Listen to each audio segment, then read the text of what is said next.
Hello, everybody. Welcome back to DND404. I am your DM, Tony.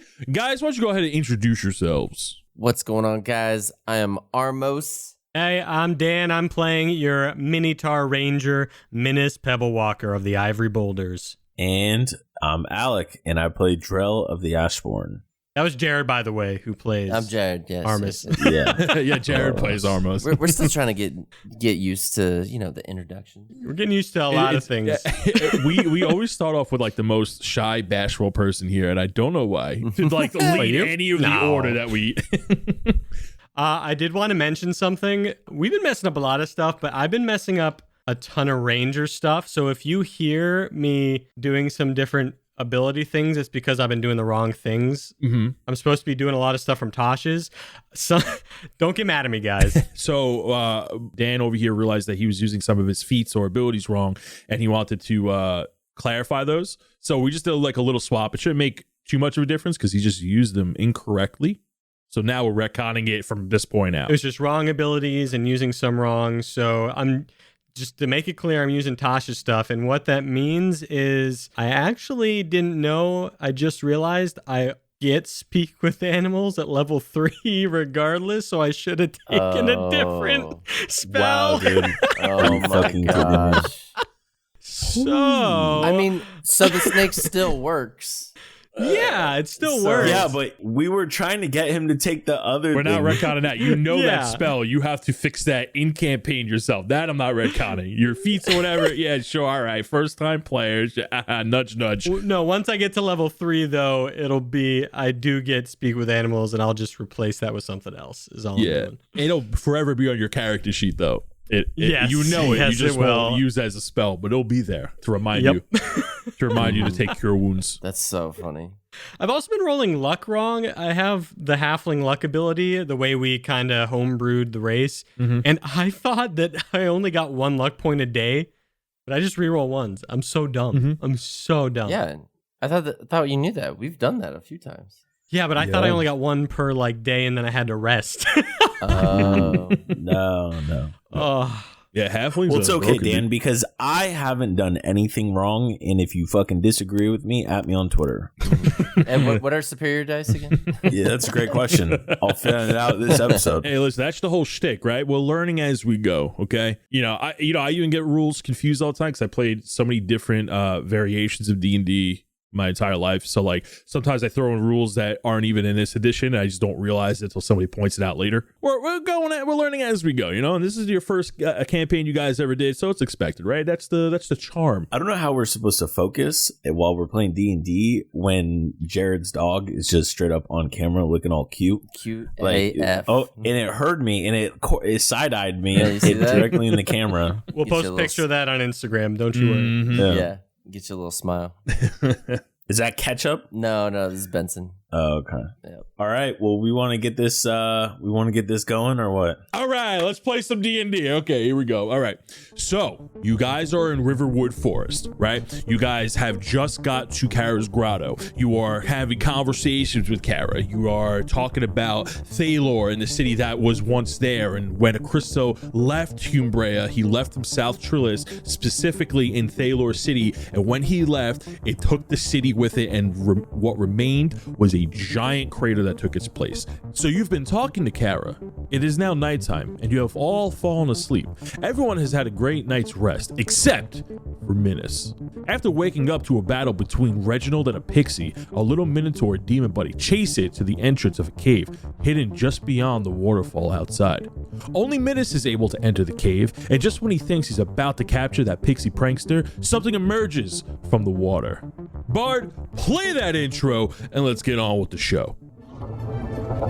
Good morning, good afternoon, and good evening, and welcome to the world of Humbrea, featuring 3 first-time adventurers and 1 very patient DM. This is D&D 404.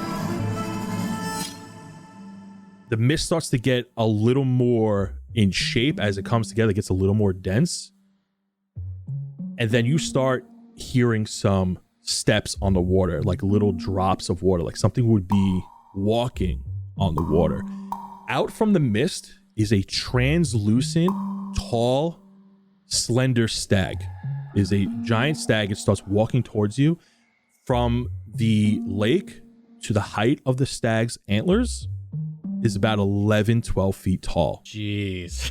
Its antlers are long and wide and have a beautiful symmetrical pattern to them as they spread out. Its legs stretch as the hooves barely kiss the surface of the water. Standing elegantly, a single ripple of water disperses throughout the whole lake, and her form becomes more full. You could still see through her, and it looks at you. Can I do an insight check to see if it means me harm or if this, like... You won't even have to do an insight check here. Okay. Because the calmness of the lake. Okay, so I am overwhelmingly feeling calm. Make me a religion check. Religion? Yeah. Gosh, I don't have good religion, but let's get another nat pumpkin here, huh? Yeah. What is my religion? -1? Great. No, you really get a 20? That's another nat pumpkin. You saw me rolling this before. I wasn't getting any of these beforehand. This is insane. You are convinced from the stories you've heard as a child and as being one with nature and taking such a akin to nature and studying wildlife and plant life that this might be the deity Melora. Melora. Melora is the goddess of nature, specifically nature like plant life and wildlife among animals. As you're standing before her in disbelief that you might be in a godly presence, you hear a soft voice and she goes, "Hello, Minnis." I just dropped my net. I'm speechless. You just like drop everything to the ground. Yeah. It's like, I hope the pixies didn't bother you too much. I'm just pointing at her. She lowers her head down to meet yours, and she kind of picks up your jaw with her nose. I want to say that thoroughly calms me. I've kind of like all my nerves are gone after she does that. So after she picks up your jaw and sees that you've calmed down, she kind of lays down as deers do. Her legs kind of fold under themselves. Because she's so tall, she lowers herself to kind of match your eye level. She's still pretty tall because you're only 3.5 feet tall, right? So 3'11". So she lowers herself to meet you at eye level. I'm glad you decided to follow the pixie here because I know you're gonna do a lot of good for this forest. The reason why you're here is that the pixies can sense a kind heart, and they insisted on bringing you in here. And now getting a better look at you, I can see why. Because I'm nice and strong, right? She boops your nose with hers, and she goes, "You remind me of an old friend." What's going through your mind right now? I think there's a strange sense of overwhelming joy in my head. I'm probably trying to hide it, but nobody's spoken to me or I feel recognized for the first time in my life. I've done all these good deeds outside in nature, but none of my clan members, my mother, my father, no one ever noticed those things, except maybe Flora. Can I ask you something, Minnis? Of course. What brings you here? Why are you in Riverwood? I'm on a quest. I need to prove myself to my father. That's the main thing. Are you proving yourself to your father or for you? What do you mean? It's the same thing. I'm out here to prove myself to the clan. I'm strong. People need to recognize that. I can be a good leader. I think you can be too. So the pixies don't just bring anybody here. Matter of fact, the last time I talked to somebody was Kara, which was about 120 years ago. You remind me of an old friend. Something like me, but not like me. So I just had to meet you. Like what? A bullywug? It's just like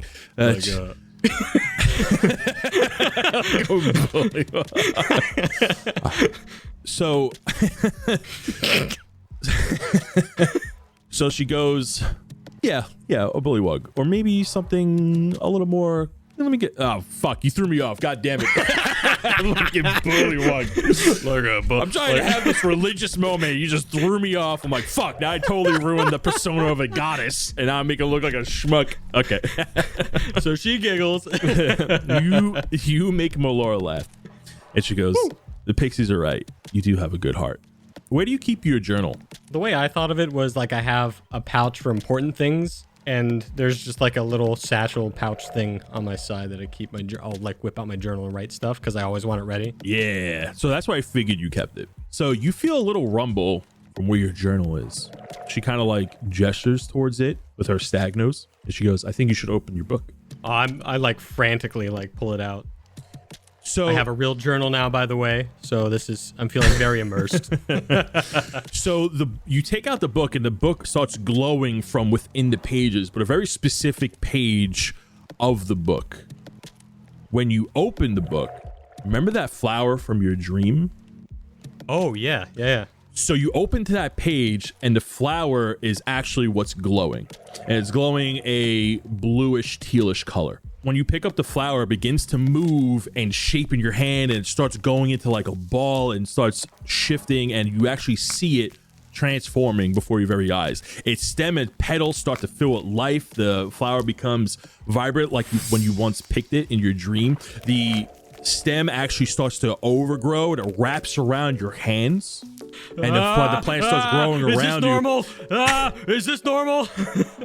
Should I be freaking out? And then soon your whole body, its roots kind of uncover you. They wrap your whole body, and then as quickly as it wrapped your body, it goes back into its plant form. You don't get hurt. You're freaking out, but it kind of like tickles as it wraps your body. The flower kind of like goes into a ball again. Its roots go into the flower, disappears, and in your hand is now a floating ball of like this greenish bluish light, like a teal or like an aquamarine color. And you can hear its beat. It starts beating. It's going through your mind. I move my hand around. Does it move with my hand? It does. It stays within your hand. I try and grab it, like I close my fist.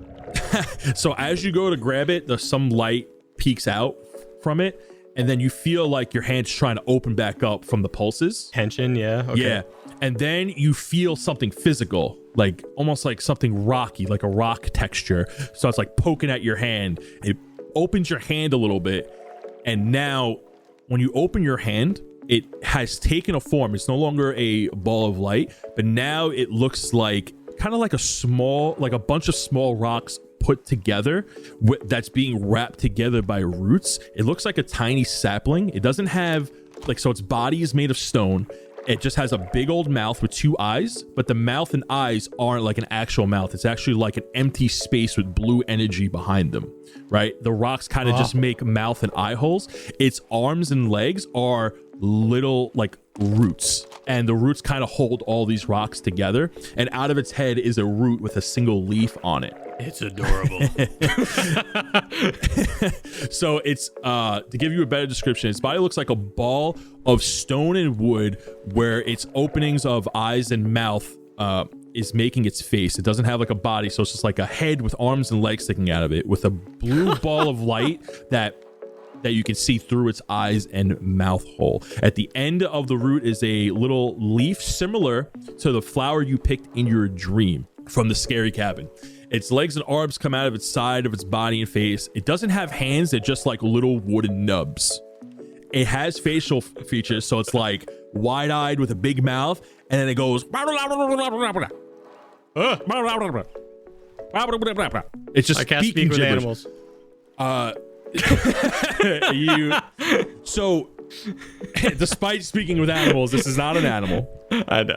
I'm kidding. It's about half a foot tall, about like a half a foot wide. It fits into your hand nicely, and then like gets really exaggerated with its facial features. Like you get like it makes like an angry face, and it makes like a sad face. It's like kind of realizing that it's sentient. And then a creature looks up and down at you in your palm, and you look around and is tickling at your feet. I look down. There are even smaller versions of this sapling at your feet, and they're all just kind of going, and they're like realizing that like they're drawn to you, and they kind of like poke at your feet, trying to climb up to your hand to get to the bigger one. Stop it! Stop. I'm like shaking. Hey, chill. Hey. Melora looks at you, and she goes, "I think you just found your sprite." So Minnis, like a soft drink. like Coke. Hashtag Ed. Yeah, it's just like the soft drink.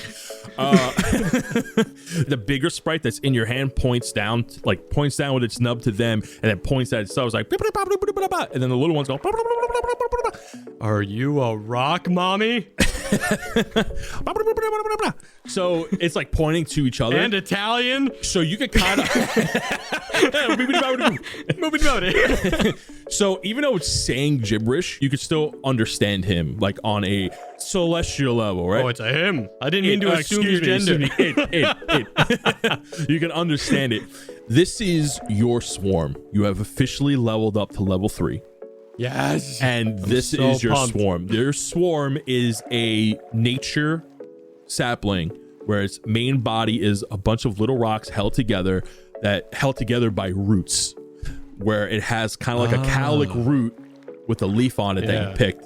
So that's like the one you're holding is the main sprite. The little ones around your feet that are kind of following you around are the swarm. So how this is going to work is that you never really know where they come from. You never like see them pop out of anywhere. They're just always kind of there and they're going to listen to you. But the one you're holding is always going to be present. Oh my gosh, I feel like I'm level 3 right now. You do level up to level 3. When you look back at Melora, she's actually changed shape. Rather than it being a translucent stag, she is now a minotaur. Whoa. She's sitting cross-leg style on her butt. She's closer to your height. There's no gender. You just know that it's one of yours. There's no defining feature. Yeah, it's just minotaur. It's facial. It has facial features, but there's no defining facial features, whether it's a male or female minotaur. It's going through your mind right now. Everything's going through my mind right now. I don't truly know what that means, of course, but I'm very willing to find out and help these creatures find a home. What do I need to do with the swarm? What's my swarm? What does that mean?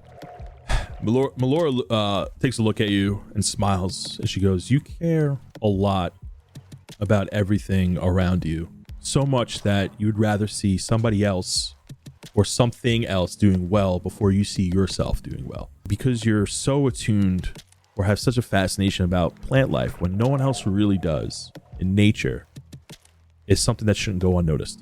You're a big boy minotaur. Don't cry. You're a big boy minotaur. I don't think you should be alone on your quest, and this swarm and my blessing will be with you. I just fall to my knees, I think.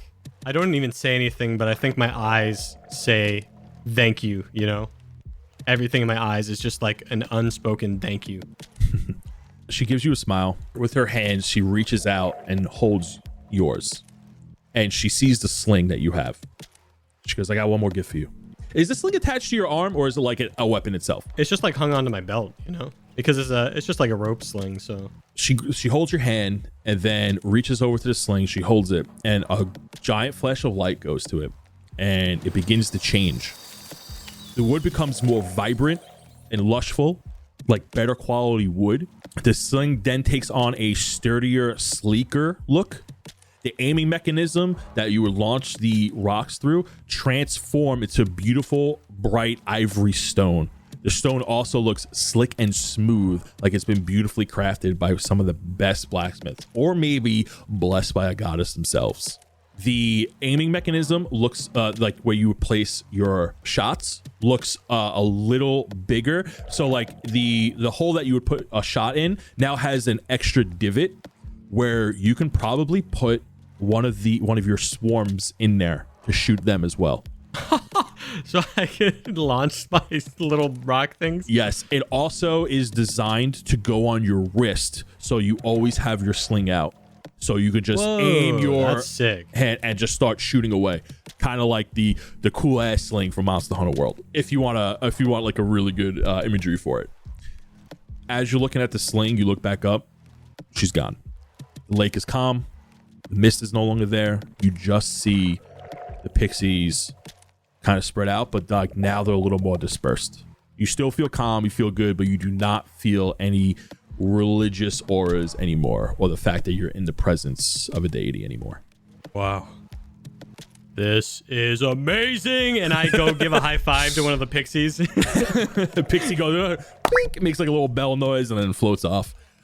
So now in front of you, you are holding this sapling. I'm going to call it a sapling, a rock sapling. And you have all these little saplings around you. Whenever you count, you can never get the same count, but you have about maybe around 8 to 12 of these guys at your feet. And you notice like when you move your hand, they're kind of like following your hand at first. Gotcha. So you know that like they're listening to you, when the slightly bigger sapling is just like looking at them as well. So like now let's talk about mechanics real quick and how this is going to work. It's in case people who play D&D but have no idea what I'm talking about. Minnis is now he's finally level 3, and he is taking the what are they called? What are the ranger archetypes called?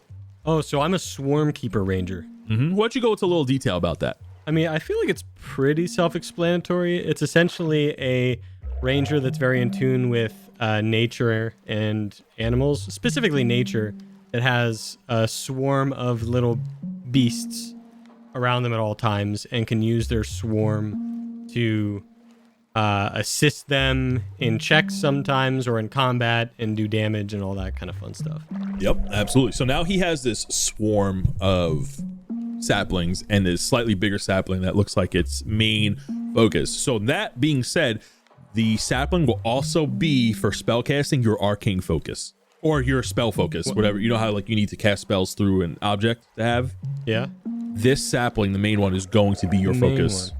Oh, okay. So it's like, so are we saying like this guy's like up on my shoulder at all times and the other ones are on the ground? And this one kind of helps me? Yes. He needs to be nearby for you to use your ranger magic moving forward. Awesome. Yeah, you're now in this dark cave. You can kind of toy around with the little saplings if you want, but tell me what you want to do. I put him up to my face, the main one. What color is it? So it's ivory, like an ivory stone, but it looks like a bunch of stones held together by a bunch of just brown roots, right? With a single leaf stemming out the top. And the ball of energy that's inside of it, like the thing that's probably giving it life, is like a aquamarine type color. I'm trying to think of a good name for my rock thing. I'll come up with a name later. But the little ones I'm just like the little ones are they're like kind of like jumping up at you. They're like kind of like climbing on top of you. You notice that when you move your hand, they kind of go to where your hand is. I think before I leave, I look. I'm still kneeling. Yeah, I'm still kneeling on the ground, completely in awe. I look at the main one. Minnis has always shrouded himself with humor and gusto to kind of hide his insecurities, but I think this is the first time Minnis speaks so truly from the heart. He looks at this thing. He goes, I promise you, I will never let any harm come to you. You will be with me until I perish. I might perish. I'm a little squishy, but don't worry. I will protect you to the best of my ability. And he hugs your nose. Oh, he hugs your nose. And the little ones go, rah. Oh, do they all like hug my like ankles? Yeah. And, like, they all feel your emotion. You know realize the emote? You know the smiley emote of like when something's cute? That's his eyes right now. Yes. You notice that they kind of mimic the feeling you feel. So they feel like the same type of way. I take a big breath. I look around, but I probably just look at the ceiling and give another mental like thank you to Melora wherever she is. And then I exit very softly out of the cave.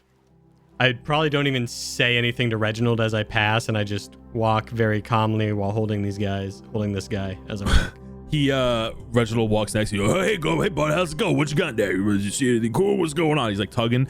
He's seeing these little like rock things, and he's like, "What the hell are these?" He's like, "Hey, get out of here, man! What are these? What's going on here?" He's like trying to like tug on you, trying to hop on, as these little things like keep him off you. Can I test out one of my abilities on Reginald? Absolutely.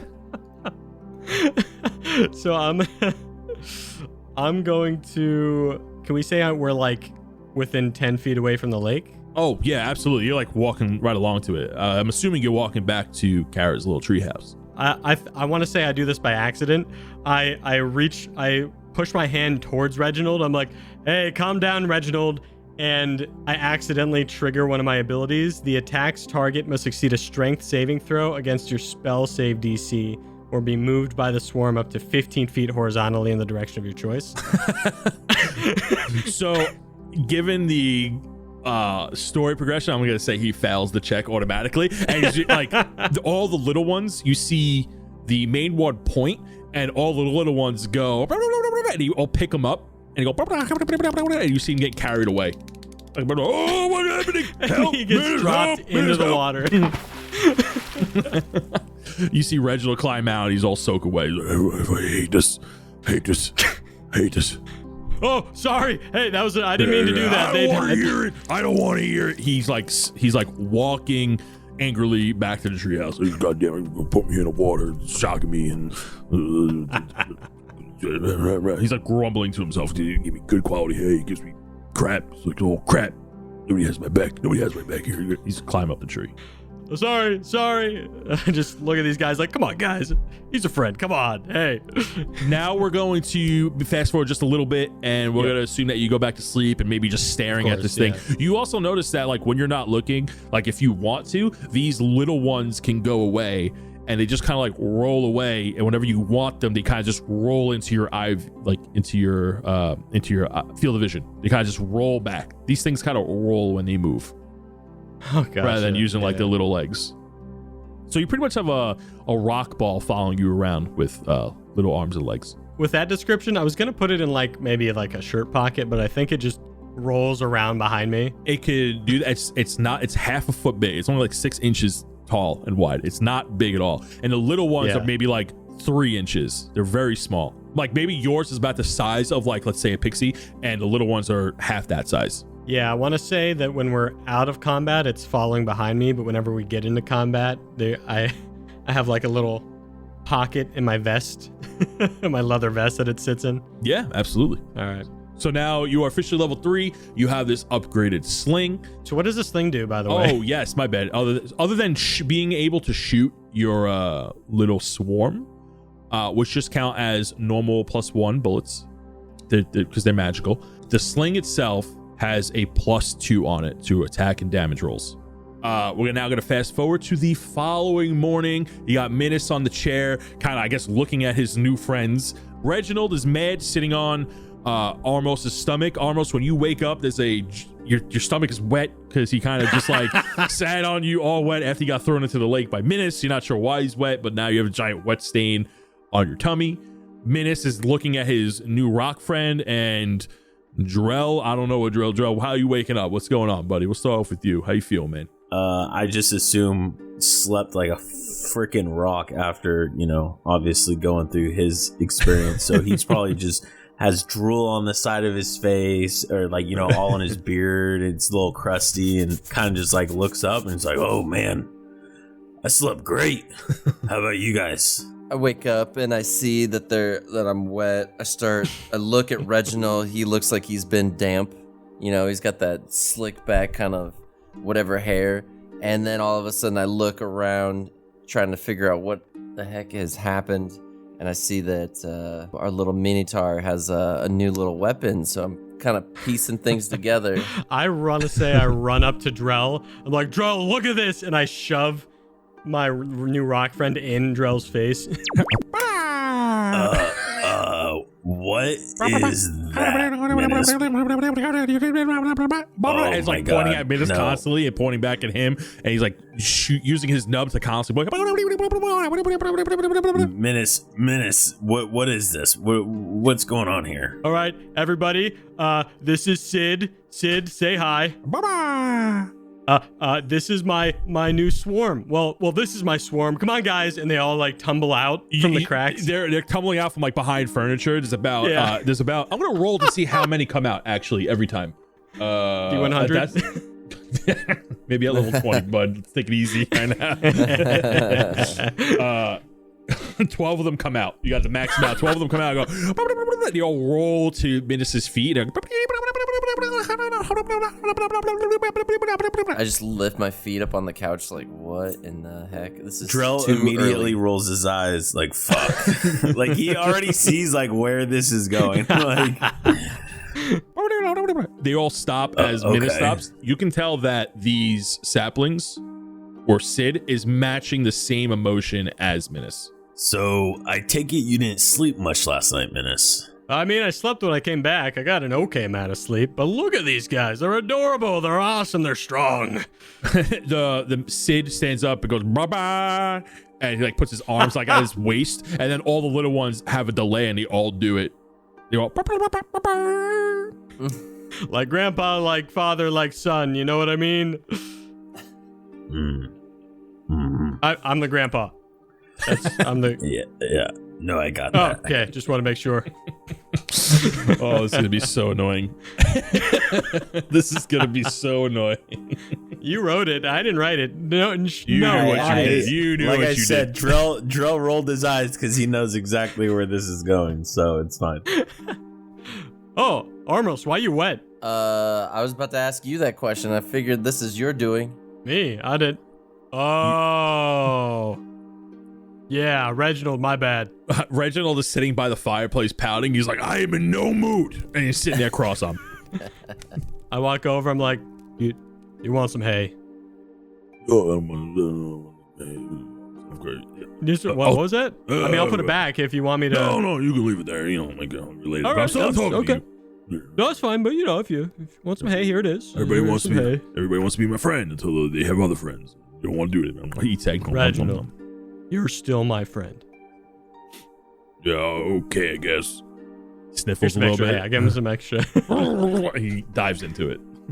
Right. Okay, so we had some new minions. Minnis, what happened last night, buddy? You have a nice dream, I guess? Huh? Go out? You're not gonna believe this. I met Melora. And that is... Oh my God! You don't know Melora? I start thinking. I'm probably pretty sure I could figure it out. Why don't you just tell me? Who is it? She's only the coolest nature goddess you will ever know. Mm-hmm. That's about all I know about her, but she's awesome. And you met her in here? Like, she just came in and none of us I saw give them it? the whole spiel. I tell them about, how Reginald couldn't go into the waterfall. I mention all about the fairies and how she came down. I mention all that stuff. I didn't want to go in the waterfall. There's a difference there, bud. Scoots back Oh, over. yeah. He was also scared to go in. I forgot didn't about want that. to go in. I didn't want to go in. Wow. That is, wow. And then you got your nice little sling over there? What is that? Oh, Melora gave me this too. Yeah, isn't it sweet? It's just on my wrist now. It's awesome. Dang. That's awesome. Well, cool. Looks like we're ready to fight this next thing. Where's Kara? Kara walks out of her bedroom yawning, the duck yawning behind her, walking out. I want to say right when she opens her eyes, I'm already in front of her, like with Sid right up next to her face. She looks down. She goes, what do we got here, bud? This is Sid. Sid, meet Kara. Hi, Sid. Like reaches out her hand to like shake his tiny nub. Hey. This is my swarm. Did you shower last night? What's going on here? Why do I have all these things in my house? I whisper to her, I met Melora. She has an understanding gaze, like into the distance. She goes, oh, okay. She looks at you. She's like, okay, cool. She talked to you? Yeah. Cool. That's cool. She showed herself? Yeah, well, first she was this like stag, and I was like in the water. There's a hole under the waterfall. There's a cave in there. Did you know that? I did, yes. Oh, wait, of course you did. She said you were there. Don't mind me. Yeah, it'd be nice if she said hi once in a while. She's like trying to hold back like a little rage. She goes, it'd be nice if she said hi once in a while. That's all. Interesting. Can I do an insight check to see if she's like... Yeah, absolutely. Okay.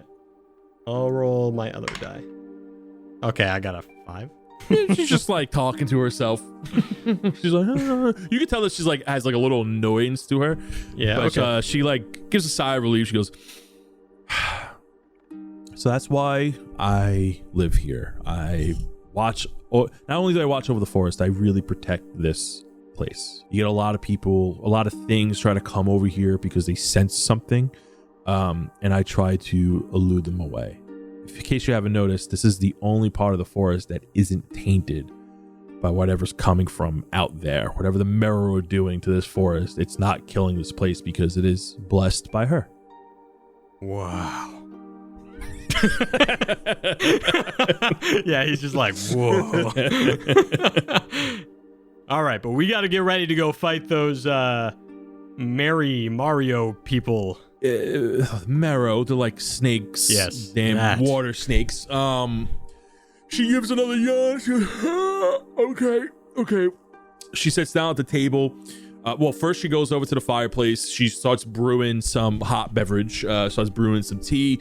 She takes a sec. You guys just kind of listen to the boil. She takes out a couple of cups, brings over a kettle, sits down at the table, pours enough for everybody and Duck Norris, and she kind of slides them. You guys go over and take a seat. She rubs her eye with her palm, gives another stretch, another big yawn, goes,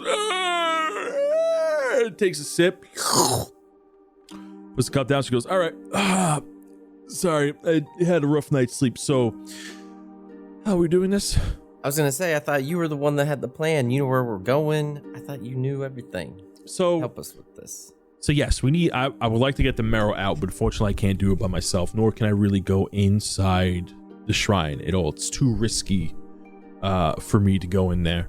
But you guys wanted to get your blood shards back. Yeah, I was gonna ask you, do you think that's where they were taken?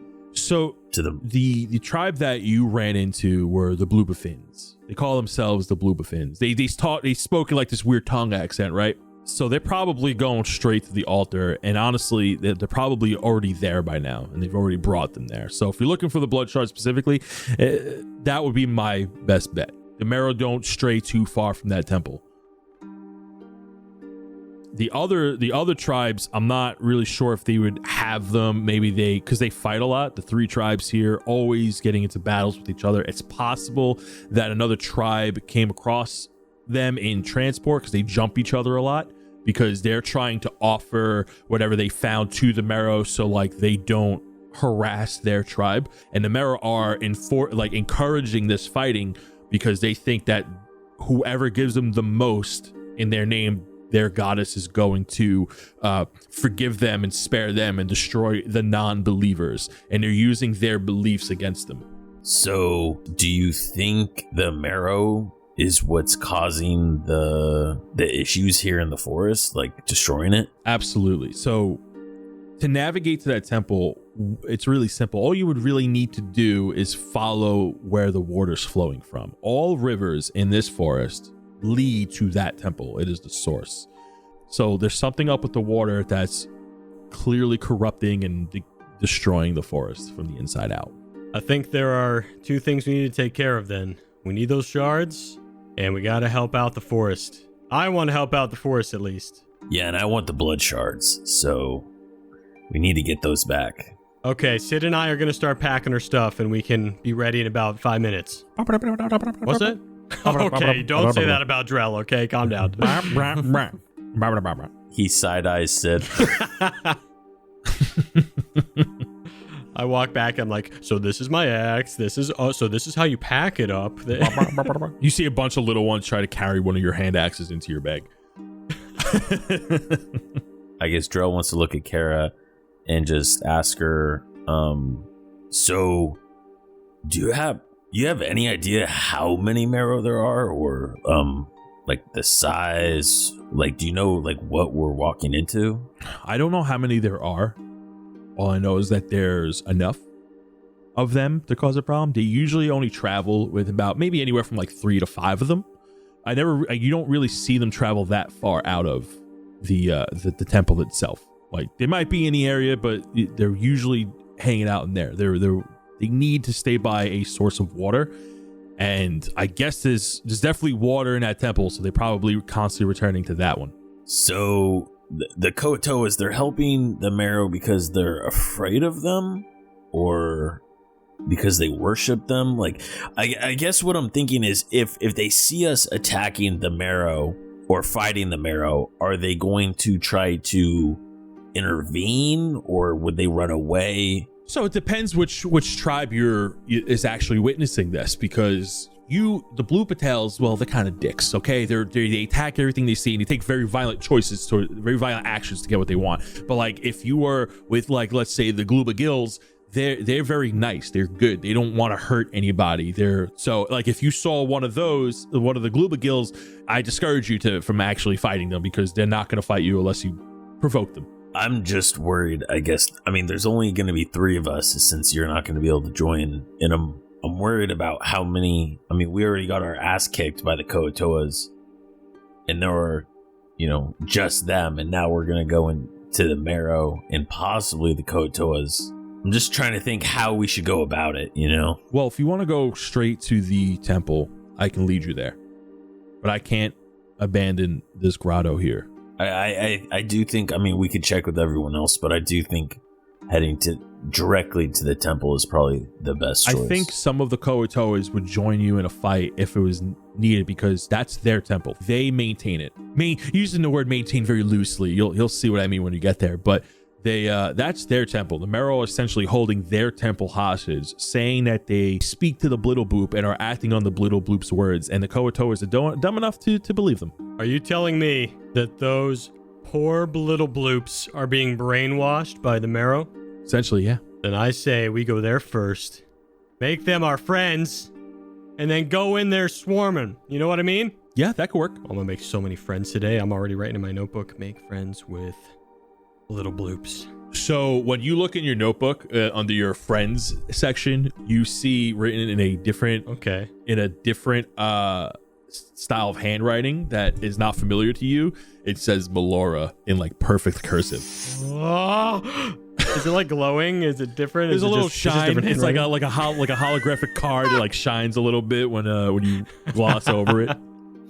Little tear goes down. Rainbow foil. You know? Yeah. That's awesome. Is that what we're doing, guys? Okay. Yeah, I was gonna say I think Drell's ready. I think we finished eating. We pack up and head out. I think we got our objective. I think we're ready to Make sure you guys want to meet up with some of the Koatoas and try to ally yourselves with them and then take on the temple. No. So I No. guess you got my line of questioning confused. I wasn't worried about who's gonna help us. I was worried about who's gonna help the Marrow.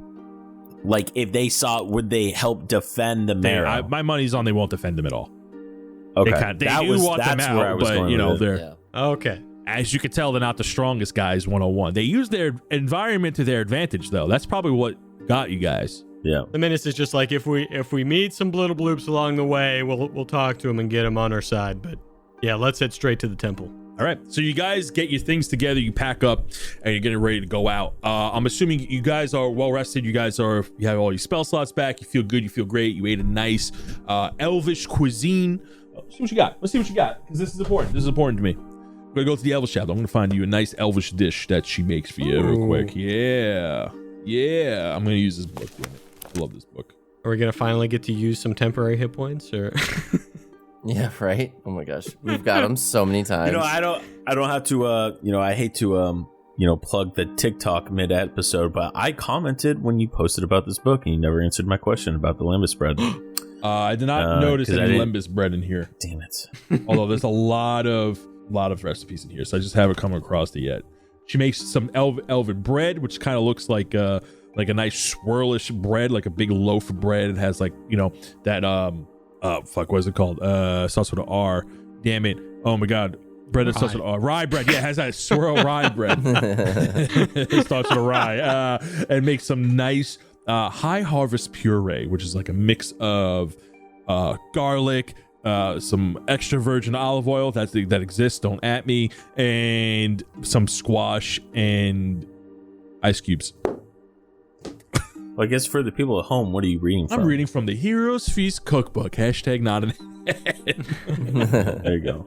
Not sponsored. Not sponsored. Can be. All right. So she makes some elven bread and some nice delicious. elvish puree. You guys feel full. You guys want temporary hit points because you've been so good. You've been so patient. Let's give you. Wow. I rolled an 8 on a D8. Oh. You guys get 8 temporary hit points. Nice. Oh, That is good until your fucking next long bro. rest. We're going straight into the temple. So you guys are not traveling into a forest. You guys don't really have any forest skills, but there may be some encounters along the way. Who knows? So you guys start walking. As you're leaving the grotto area, you can see all these, like, you start noticing like the wildlife around there. You start noticing like pairs of birds, pairs of squirrels, pairs of like little animals that are just kind of like chilling, like different birds, different types of squirrels, mice, and little jungle creatures, and they're all like paired up, and you see some monkeys in there, and they're like looking at you. And you can tell that they've taken this place as like refuge, because as the further you walk away from it, the trees quickly start to die out again. It looks very bleak and gray. The water starts to get dirty, and Kara finds a stream, so she's following the river, and you guys are now following behind her. What's your marching order? Should we do what we did back in the Bugbear Caves? I'll be in the back. Sure. I mean, yeah, I figured maybe Minnis was still trying to talk to Kara about Melora or something, so I figured you'd be up front. But yeah, I mean, if you want to hold the back, then yeah, we'll say I'm up front then, just chit-chatting with with Melora, with Kara. or probably ascend in height, maybe, just so you so go Minnis, Yeah. Armos, Drell. You can't be in the back. You wouldn't see anything. Just gonna take out a nifty D20 here. Don't worry. Unrelated to anything. It's unrelated. Interesting. He already rolled it. Interesting. So you guys are walking through the forest, and so the stream that she's following, definitely it breaks off into other streams that like fork into each other, then fork out. Whoa. But you tell that she's like choosing very specific one. She mentioned that all streams flow from this center, from the temple, but you can tell she's choosing very specific ones because this is probably getting you there faster. She's helping you out because she knows the way. You see her stop every so often to like kind of take like a glance around, and then continues walking and doesn't really pay much mind to it. Can everyone give me a perception check? Oh, I get to reroll it. I got 15.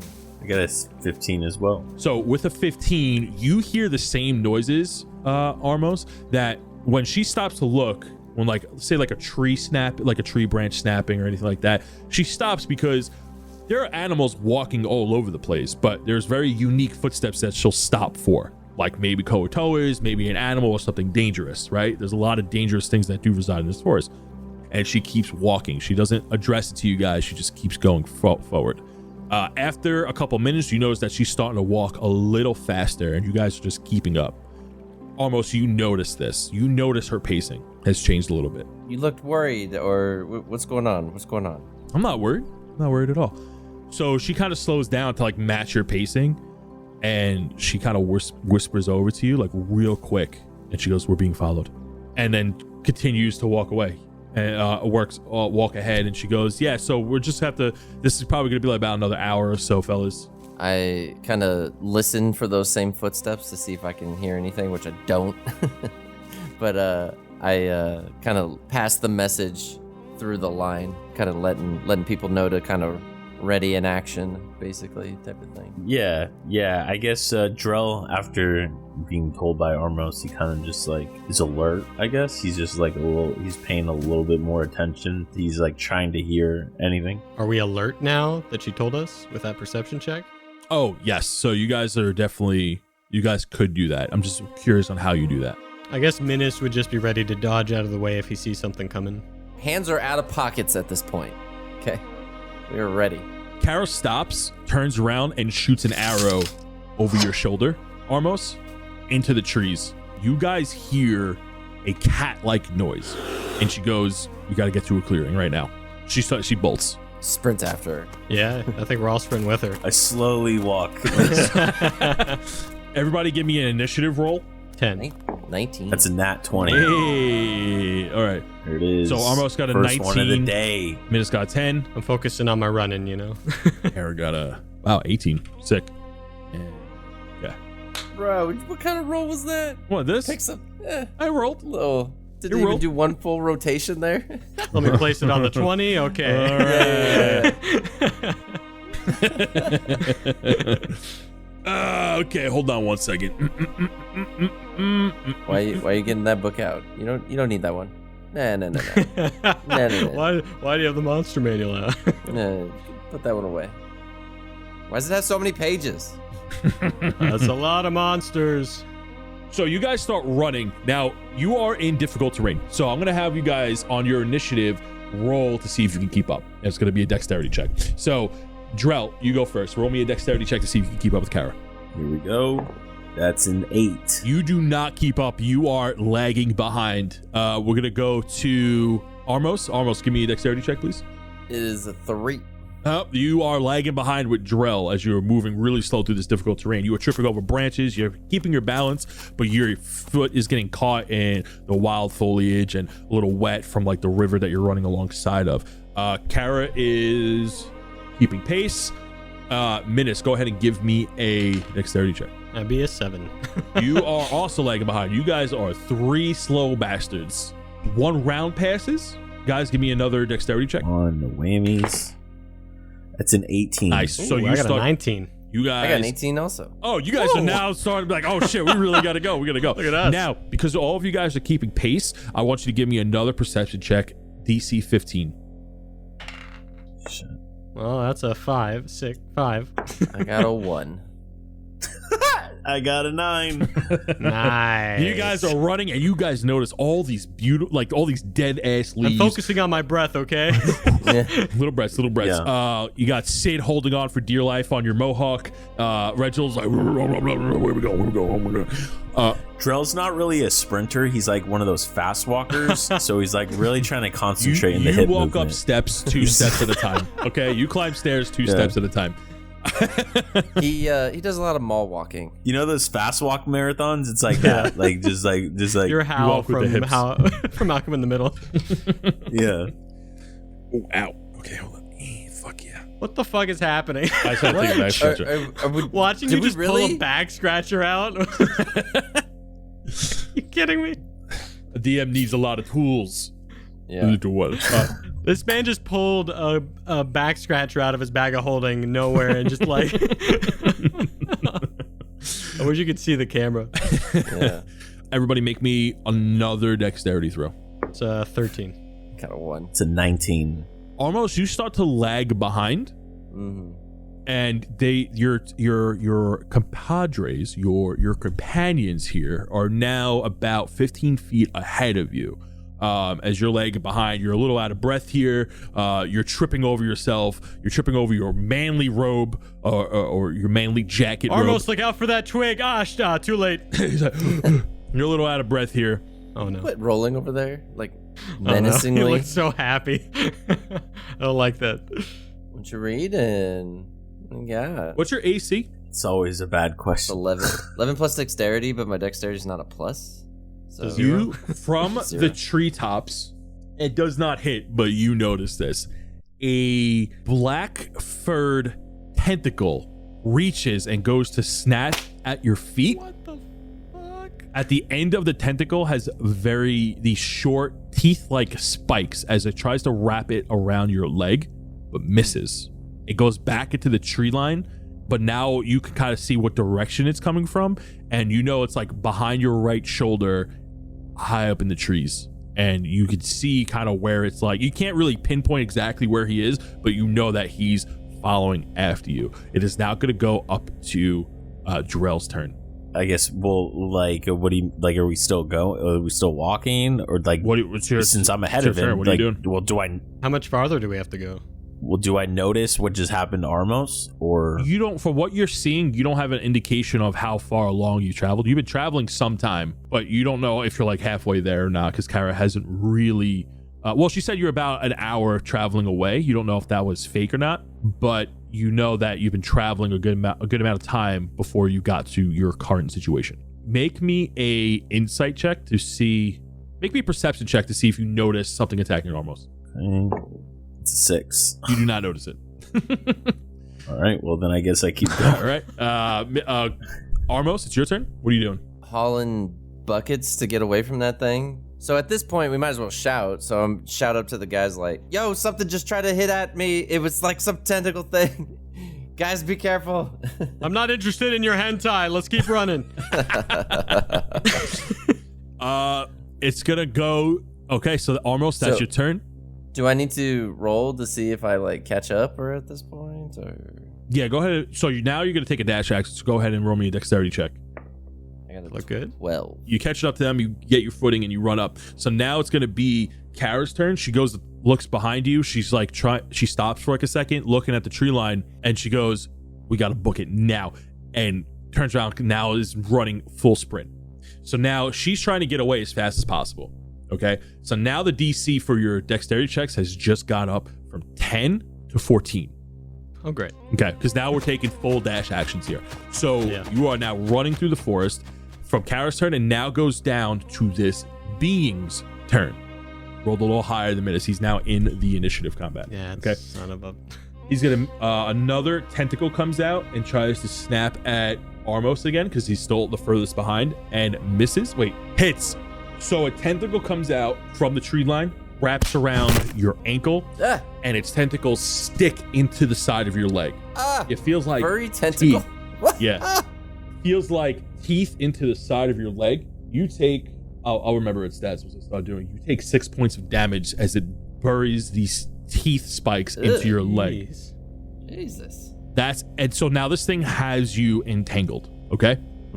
So now it's starting to pull back. You don't go anywhere just yet, but you can now see where it is in the tree from where its tentacle is. It's about where the tentacle's going is maybe about 10 feet above you. It's now going to go to Minnis' turn. We don't know how many there are. We think there's one, but there could be more. There could be. You haven't seen anything physical yet. So if you turn around, you can see Armos' leg just get snared by this long black tentacle.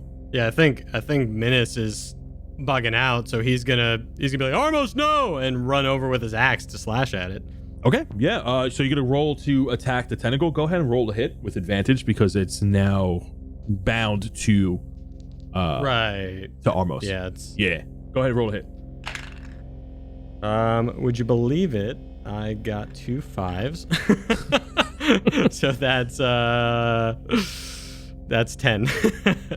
So in a hasty attack, you miss because you're just caught up in the moment. You go to swing with your axe and you just barely miss. Like your axe may make contact with it, but it doesn't do anything to the tentacle itself. All right, I'll try and attack it again then. Okay. On my second attack. Nat 20. 2 nat 20s. No. Did you really get 2 nat Look at 20? that. Holy shit, dude. That's These awesome. dice are loaded. These dice are loaded. Oh, okay. 2 nat 20. I've been rolling ones and shit too. You saw them. Oh my god. All right, so I do hit with the second attack.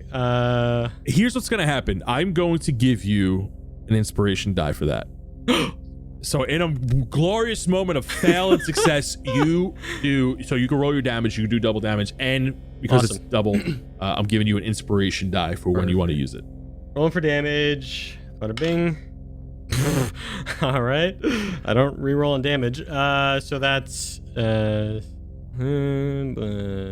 do quick math apparently. That's 8 slashing damage, and then I'm gonna use my swarm to hit them as well. So as I attack, they're gonna attack. Well, I guess my first question is, does my initial attack like get the tentacle off him or no? Yes. Great. So they're gonna attack as well. They're gonna do D6, so 6 piercing damage as well. I just imagine like all these tiny little rocks with even smaller daggers just like running over and like stabbing. So Minnis runs over like and goes to attack it, and as he's attacking, all these little rocks are going and it's starting to like punch it. They do 6 points of damage on top of your 8, doing a total of 14 damage. The tentacle it rips itself from Armos' leg and goes back into the tree line. Almost your leg looks like some flesh has come off because that's how tight these spikes were buried into you. Like this thing was like trying to pull you somewhere. That's the end of Minnis' turn. It's now going to go up to Drell's turn. So you don't see the tentacle anymore, but you kind of get the spot where he is in the tree line, but you don't see anything just yet. Okay, well the first thing I'm going to do is yell up to Kara and let her know what's going. Because I assume since I don't know, I was the next one, right? So I would be the closest to her. Mm-hmm. Yep. So I would just say, hey, Kara, I think we got a problem back here. Yeah, no shit. And she yells back, well, I yeah, didn't no know shit. if she saw it. Yeah, so I didn't know she was just walking by. But, and then I'll just take out one of my throwing axes and I will throw it in the direction that I think the guy, like you said, I got a good idea, so I'm just going to throw it in that direction, like in the bush. See if I fucking hit him. Go ahead and roll with disadvantage. Okay. 19 is the lower one. 19 to hit. Wow. 19 is the lower one? Yeah, I rolled a 21 and a 19. Holy shit. Yeah, so you hit, roll for damage. It's a 2. So 2 damage. That was an iron throwing axe, not a steel one. You added your strength or your dexterity? No, sorry. Then with my dex, then it's 3. 3 strength. 3 points of damage. Yeah, 3 big old points of damage. Are you gonna throw another throwing axe? Well, I only get 1 attack. It's a light weapon, so you can throw a second if you want to use a bonus action. Yeah, you can use the bonus action to throw another one. Yeah, fuck it. Let's do it. Might as well. Disadvantage. Do it up. All right. That's yeah. Oh fuck. Okay, there it is. 13 to hit. Yes. Damn. Fuck. Worth a shot. So you did, but you still hit it once. You hear like a little, wow, like a panther type noise, like a cat, like a wild jungle cat noise, like wow, as it hits in the bush. It is now going to go to Armos's turn. Armos, what are you doing? Oh, bad. Sitting there, legs messed up. I'm not hindered, right? I'm just like damaged. No, not yet. So still don't see it, correct? Correct. We know an idea where it's at. You don't see it physically, but you saw where Drell threw his axe and where the tentacle came, that it hasn't moved in that 3-second time span. So you can see where the area was. So it's light out. It's up in the trees. I'll try to shoot my blast in that direction, because I'll have to roll with disadvantage though, right? You don't see it, yeah. Yeah. No, but he saw where I hit it. Would he still roll with disadvantage? Yes. Because like if I hit it, he knew he'd So you roll can't see disadvantage. it, so. I was trying to weasel a way out of it, having you roll with disadvantage. I think we just keep running. Now that I You got think it off so? you. Take off? As long as it's not a like. I mean, a I'm latch not to you. hindered. Yeah, I mean you're farther behind though. Oh, You need yeah, to get up to you're right, us. You're right. Okay, Yeah. so then I'll do a full sprint to try to catch up Oh, yeah. towards, so I get out of there. But then, yeah. All right, so you're gonna take a move action. He is. So you turn your back to go run. He's gonna take it. The thing is gonna take. I keep calling it he when it's not. The thing is going to take an attack of opportunity Really? at you. Another tentacle is gonna come out. So it's that close. It hits you with the tentacle. It doesn't grab you. You take 6 points of damage as it lashes across your back. So that was an opportunity attack. It's now going to go to Kara's turn. Kara sees where the tentacle is from. She's going to make an attack against it. She's going to shoot an arrow into there. Well, disadvantage, she rolled a 7. That's a miss. So an arrow just like whizzes by in the general direction. That's going to be her turn. It's going to go to the thing's turn. It's going to make another attack towards Armos with the tentacle on his initiative. It hits and grapples your foot again. Even though I'm like, it would have had to move quite a bit then, because I did a full run. So it ran past. So yeah, that's right. You're absolutely right. I quit. Oh. Yes. Yeah, you're smart. Look at that. You're catching me on my mistakes. You're learning so quick. So it is Good going stuff. to make its turn to move and position itself. From the spot where it was, you see some rustling, but it moves. But you're not sure which direction it moves. Everyone make me a perception check real quick to see if you can notice it. That's 17. It's a nat 20. Okay, so it is making its way closer to Kara, where you are, to try to reposition itself. It's not too far down. With a nat 20, you can kind of see a weird cat-like figure in the tree, but you see a lot of paws in the tree. But when you're looking at this thing, it's like, you know when you rub your eyes and you get like those squiggly lines and you can't look at those squiggly lines straight on. They're always in the corner of your eye. Mm-hmm. That's what it's like looking at this cat figure in a tree. So keeping the initiative is going to be Minnis' turn now. Yep. Oh, Drell, if you want to use a free action, you could like point, be like, it's right there, to let them know. Yeah, I guess I'll do that for Minnis. I'll like just as I see it move, I'll just like relay it to the team and just let them know. Great. So I know where it is now. I'm guessing it has cover, but I wouldn't get disadvantage now if I tried to hit it. It wasn't really in cover before. So let me just give you a quick layout of where you guys are. You guys are still in a thick forest, so there are a lot of trees around. It's not like really a clearing, so it's very easy for you to like duck behind a tree and stuff like that. So if you that's mention that exactly you're going to what go I was behind thinking. cover, you can absolutely do that. But the area is very hilly, so this entire encounter, you're going to have a difficult terrain modifier, which means you move at half speed. But if you want to move full speed, you have to make a dexterity check.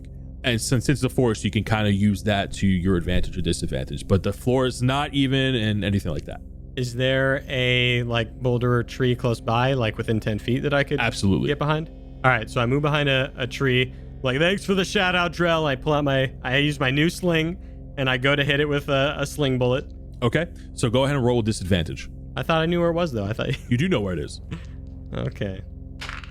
Jesus. All right, so that's 17 to hit. 17, it hits. So what are you using? Are you using one of your little swarm guys or are you using like a regular shot? I'm just using a regular shot. So the first one is So that's 5. I'm going to try and hit it again because it's a light weapon.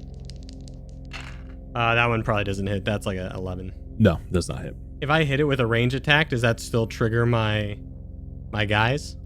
What does it say in the book? It just says, once on each of your turns, you can cause a swarm to assist you in one of the following ways immediately after you hit a creature with an attack. Okay, so it is a good distance away from you. So I'm going to say no, it can't just run up into the tree. You can like send them in that direction if that's what you want to do. Right, okay. Consider these actions of your swarm or like bonus actions. So, or like a free action. So anything you could do that's very immediate is what they can do. But if you tell them to like run up a tree, go attack something, that's going to be a turn. All right, there's no better cover nearby. I'm just behind like what, 3/4? You're about 3/4. So these trees aren't necessarily like super thick, but they're like nice, herdy, full trees. Since I did hit, I'll use my action to can we just say they move like 10 feet towards the thing? Sure. So I do that, and that's the end of my turn. Okay, so now we're going to go back up to Jarrell. How, I guess, like if I wanted to run up and hit this thing, would I be able to? Or this thing is still above you. It's about 8 to 10 feet above you. Add 2 points of damage, by the way. I forgot about 2 points of damage. Yeah. Sorry about that. This thing is taking 25 hit points. 25 damage. How big is the tree? It's a thick boy. Like if you wanted to chop it down, you could be hitting it for a little bit. And if you wanted to get up into the tree, you're gonna it's 8 to 10 feet above from your head. So if you wanted to get up the tree, you're gonna have to climb it. Okay, I'll do that then and try to hit it. Okay, so it's gonna take your turn to climb the tree. Okay, so you're gonna take action. Okay. Yeah. Okay, so you're gonna try to climb this tree that it's in. Great. Amazing. Sure. Okay, cool. No, you're good. Well, I can't do anything. I don't want to burn all my throwing axes. I ain't got little nothing axes else. here. You like Reinhardt from Overwatch, swinging at get down here, swinging at fucking this is the jetpack lady. Get him, Drell. Yep. Armos, what are you doing? All right, so we still can't see him. He's up in the trees. Do rangers have? I got something.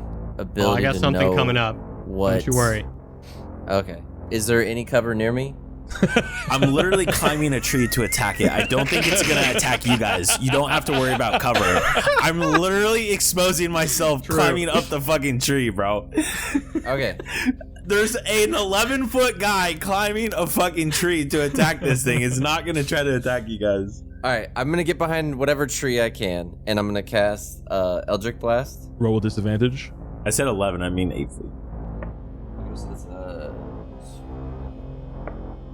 Oh, that was close to the 2. Did you see the 2? Did you see the 2? Yeah, go ahead and do damage. You hit. Oh wait, no, wait. You said 12 and 18. Okay, so wait, what were the rolls? So plus 5, so 17. Your lower roll got a plus 5. Oh, because you have the invocation, right? Because you had your spell modifiers. My modifiers. No, okay. Damage. So low back roll. Hold on. Your warlock, your Eldritch Blast. Yes. Your cantrips do not get your spell modifier to hit. But since you're a warlock, you took the Eldritch Blast invocation that lets you add the modifier to Eldritch Blast to hit. Which one are you talking about exactly? One bonus action later. It says add your charisma modifier to the damage it deals on hit. 13 dungeons later. All right, I rolled a 12 and a 15, but with my charisma is plus 3, proficiency plus 2, so I really rolled a 17 to hit. You hit. Roll for damage. You hit this beast. Please, you hit this beast. Roll for damage. All right, so I gotta find a D10, which is Weird ass looking one. Also, you have the invocation to push him, right? That's exactly what I was planning on doing. Drell's climbing up the tree, and he's just gonna push him out of the tree. Yeah, he's gonna. So I did 7 damage because I rolled a 4 Nice. plus the 3 in my charisma. Just gotta tell me the final number, but thank you for the explanation. You know, I'm just making sure you all know. We appreciate it. Because I know. And you're pushing him too? You have an ability to do So that it? makes it's a strength check, right? Yeah, so it pushes him. That's awesome. No. It just does It it? just does it. Yeah. Yeah, Eldritch Spear. When you cast Eldritch Blast, I have a 300 range. Oh, when you hit a creature with Eldritch Blast, you can push the creature up to 10 feet away in a straight line. So that motherfucker is going straight up in the air and gonna land straight fucking back down. Take some damage. You said 7 points of damage, right? He takes 7 points of damage as he hits the floor. In front of you, as he lands, you see this black furred beast. Drell just sees it fall past him as he's climbing, right? Yeah, this large black furred cat lands on its side and then actually lands on its feet because he's a kitty. All right. This cat standing is about 12 feet long. He has 6 legs, 2 large tentacles that are protruding out of his shoulders that wiggle around very slow. And at the end, they come out to like a diamond shape with a bunch of teeth coming out of it. Its tail is as long as its tentacles, but it doesn't have any spikes at the end of it. The face looks very panther-like with 2 pinned back ears, a very elongated jaw. It has 3 legs on either side with yellow beady eyes and large fangs. It looks at Armos and begins to snarl as saliva drips from its mouth, and as you see its muscles tense up, it looks like it's ready to pounce. And on that note, that is where we're going to end this session. Oh shit! No. Goddamn. But really, how much damage did I do? No. Did it take falling damage? No. Did it land on its feet? Does it have 9 lives? Damn, I had something good planned. And we'll find out what's planned on the next episode of DND404. Yeah. Woo! Thanks for listening, everybody. Thanks for listening. Yeah, so that's the end of this week's episode. We hope everyone had some fun. We got a lot of cool shit. Minnis is finally level 3. Finally level 3. And we're gonna talk about it on a little after session, private session in the Patreon. Right. By the we're way, gonna talk about this episode. Go to the Patreon. Yeah, I think the name. I don't know. We were like fire spit talking some names. I kind of like the after session snack because we're probably gonna grab some snacks as we talk about it. Post-session snack. Post-session snacks, but we're coming up with a name. I'm getting DoorDash right now.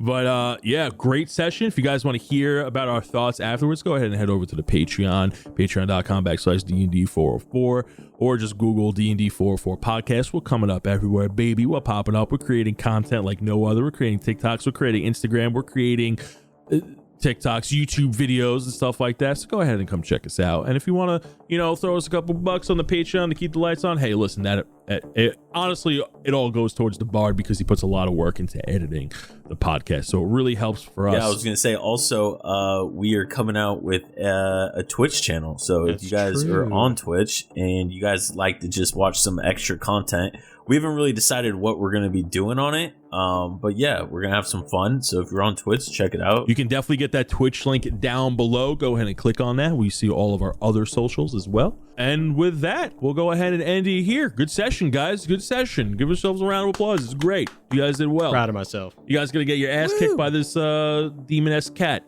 Can't wait. Oh, no. It's about to get its butt. I don't know about you guys. I think you just me so far. But... And now it's time for Humbrea's Heroes. Our first Humbrea's hero is Man with Glass, legendary glass blower of Humbrea, known to forge weapons straight from dragon glass to slay that dragon ass. Legend has it you can catch him at your local flea market on Sundays. Next we have Pascal, our wild magic artist of Humbrea. Traveling the land and shaping the world to her image, it is foretold that she paints trees right into the world next to lonely ones because she believes that everybody needs a friend. Lastly, we have Joshua, our wandering abyssal dreamweaver. Ever wonder how a bag of holding is made? Joshua knows, but he will never tell, for the secrets of the abyss remain with him and shall die with him.